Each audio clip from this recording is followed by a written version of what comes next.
All right, we're back again, and this time we're going to be talking about voice acting. I also do know that, yes, my bed is messy, the sheets are not made, but as you can see, there's a little cat back there, and I don't want to disturb him. So before you comment on my bed making skills, you should know that I'm just keeping his sanctuary safe. Anyways, so we're going to be talking about voice acting, and that is one of my favorite parts of any game, and it has been underrated for a while. I think that Baldur's Gate 3 really brought it to light, and it's just kind of been more in the conversation ever since that game, and now it's in the conversation again for different reasons, such as AI in video games, or specifically Darth Vader in Fortnite. Voice acting is a funny thing because a lot of my favorite games don't even have voice acting in them. If you think about it, most of yours, or some of yours, probably don't either. When you think about pretty much most of the Zelda games, besides the most recent ones, the early Final Fantasies. And to be specific, what I'm saying is in these games there aren't actual, voice fully acted lines. I recognize that there are sounds and stuff like that. Super Mario games, Knights of the Old Republic, these games don't have voice acting in them. Or if they do, they're very few and far between. The Dark Souls games, when there is voice acting, it's very interesting and funny, humorous, and there is some, it's good, but it isn't a main component of the game like it is in a game like Baldur's Gate. It's just really interesting because I love it, but it really is sort of a new thing that's catching on and is being more and more valued over time. When it came to games like Dragon Age Origins or some of those early RPGs where there was a ton of voice acting, it wasn't as, highly praised or focused on as it is today, and I think that's really interesting. When you look at a game like what we just had with Oblivion Remastered, when you look at the original Oblivion, that voice acting was legendary in a different way. It was part of the game's charm, but it was because it was bad. And so that's also a beautiful thing about real human voice acting versus AI, and I'm going to get more into this later.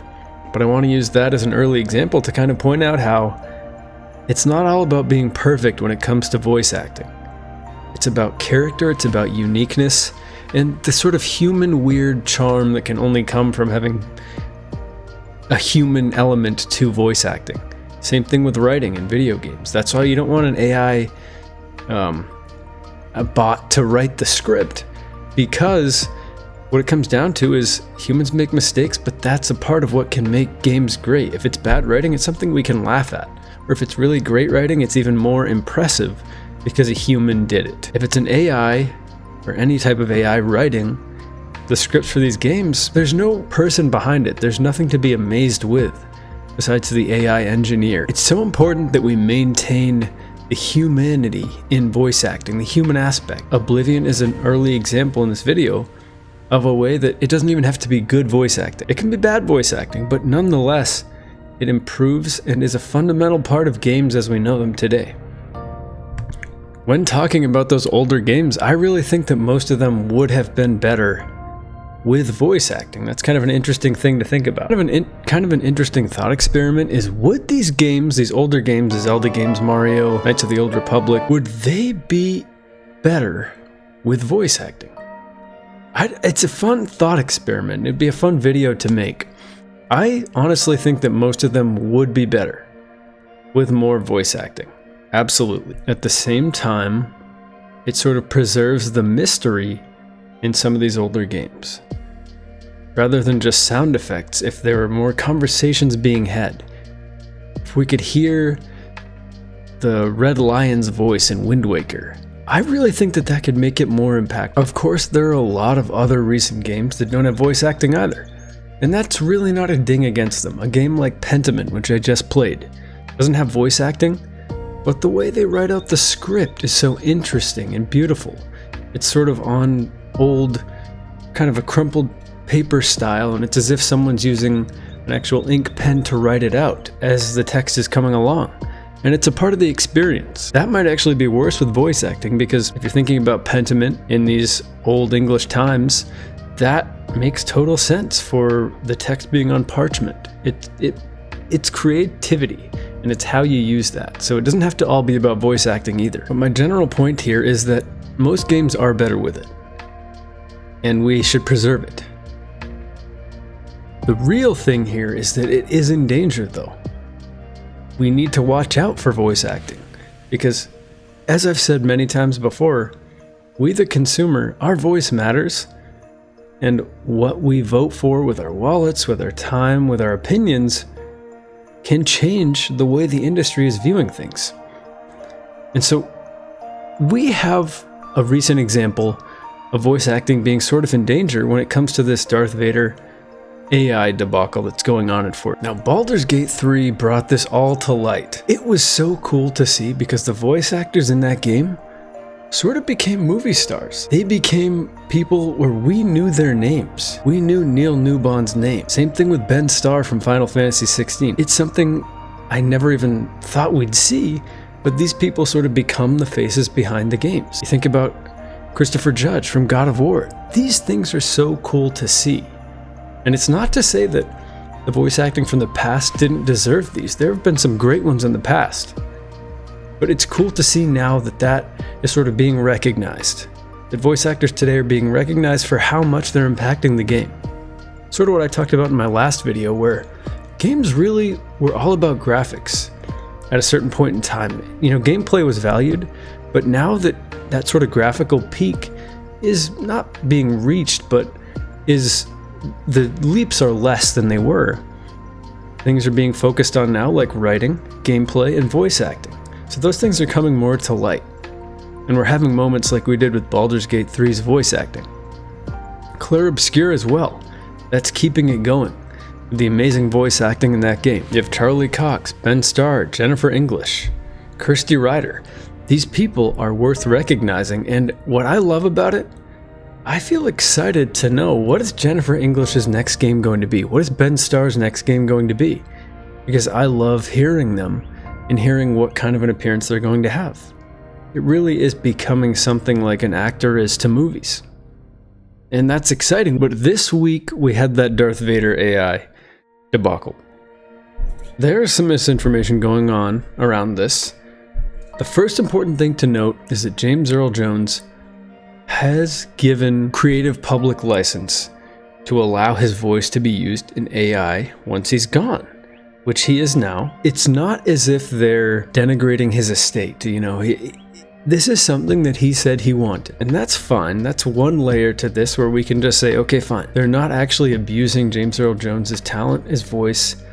This is something that he said was okay post-mortem. So he said this was fine. Do what you want with my voice. Let it live on, which is cool. I understand that. I respect him wanting to keep his legacy going, and you really can't beat the original. So I understand it. The thing here is the precedent that it sets when he said that that's okay. That's where the real problem lies. So what publishers have done over time is condition us to being okay with certain things. And this is all tying together. Whether it be paying subscriptions for games and then slowly raising the prices once we're hooked. Whether it be buying digital games over physical games. Whether it be paying for battle passes. These were all things that we used to hate, that we didn't like at the time, that now are par for the course. They're now just a part of the industry and the day-to-day experience. We almost expect it. We wonder when a new game comes out that's multiplayer, it's almost like we're asking from the start, not will there be a battle pass? It'll be, what's going to be in the battle pass? They have conditioned us in a certain way. So same thing that's happening with $80 games now with Mario Kart World. These things are happening and they're slowly conditioning us, and the truth is we will be okay with it over time. That's just how it goes. Do I love it? No. But am I willing to pay a good price for a great game and a great experience? Yes. Now the thing is, there are a few places where we really have to draw the line, and where I think we will. When it comes to AI in games, I really think that this will be a situation like what happened with loot boxes, where people were just like, no, this is not okay. Battlefront 2, no, this is going too far. Now we don't have loot boxes, really. Gambling, you know, is what it essentially was, and people drew the line there, and I love that. That's what we have to do with AI and voice acting as well. We can't let it go so far. You have to look around you, though. We've said this before and it hasn't stopped anything. It's the same reason we shouldn't want AI writers. The passion, the weird, the good and the bad, like I was talking about with Oblivion, the uniqueness, the character will not be there. What Clair Obscur is doing for the industry is so great, and their VA highlighting is a part of that. This new trend of voice actors letting AI use their voices once they're long gone. There's also other examples of, I can't remember the guy's name, but particular goblin sounds in games, a lot of those are just the same guy. It strikes me as irresponsible. It's why take that opportunity away from someone else just so that you can carry on your legacy? And I understand why people do this. It's for making money, it's to carry a legacy. I understand why. But at the same time, if you truly love this industry and want to carry it on for other generations, then you need to be the responsible one, in this case James Earl Jones, and let it go. It reminds me of something like fishing. Now, there have been many fishing communities where people have overfished and there's nothing left, whether it be just recreational or even for a way of life, for the next generation, because they didn't set limits or they went over the limits. The tragedy of the commons. They harvested too much so that this industry, or this particular body of water, was overfished, and now they can't keep going. Their son or their grandson's granddaughter, cannot continue to fish because they overfished, overharvested their resources. Such is the case with this, I believe, and why it's so irresponsible. I really think that those are closely aligned analogies, and why, if they want voice acting to continue on, and they want voice actors to have the same opportunity they had, and to have the potential to build the legacy they had, this cannot be the case. They cannot do this. They need to let it go and allow other people to build their legacies. I really think that this would be far more of an issue if it was in a different industry, probably. And people are, uprising about this. It's not like I'm the canary in the coal mine here. People are upset about this, which is good to see. But I think that if you were seeing this with AI implementation of, let's say Sean Connery just continued to be James Bond forever, I think that a lot more people would be upset about this. Or if they just made Pierce Brosnan young James Bond forever, or whatever analogy you want to use, I think that people would be really upset about this because it is taking away opportunity just to carry on someone's legacy and to sort of bottleneck the industry. I really think it's a huge problem that we can't take lightly. AI is cool. It can be used in so many other ways, but not this one. For example, it can be used to clean up a voice, or to maybe record a few lines. If you want to use it in a particular game, that's fine too. Or even have the AI use that person's voice tone and intonations to create extra lines from that person in just that one game. Fine. That's totally fine. That's not taking away opportunity, it's creating opportunity for that person. It's not continuing on and going game after game after game with the same voice. It's just that one game. That person's still alive. It's fine. That's totally cool, and those are some of the great ways that AI can be used. I just strongly believe that rookies, even someone's first time, or just making a goofy goblin sound, like the Murloc sound from WoW, I'd rather have that than some weird AI sound or someone else's voice that we've already heard a million times just because it's iconic. It doesn't become iconic after a while. It's only iconic because it's temporary. So I just think that it's really important to have new opportunity. I'd rather have someone messing up, I'd rather have the adoring fan in Oblivion or really awkward voice lines than the perfect AI voice lines. As a few examples I just want to highlight that really remind us why voice acting's so great, whether good or bad. You have the guy from WoW. I just think about that. It wasn't the best voice acting, but panning over the Tauren plains and him kind of introducing the world to me. The first time I played Kratos, of course. Anyone from the Baldur's Gate 3 cast. Clair Obscur, the guy from Metaphor that also narrates everything. Great voice, very interesting and weird and kind of whimsical. Anything from The Witcher 3 is also great. Then you have Oblivion, which is kind of wacky and weird.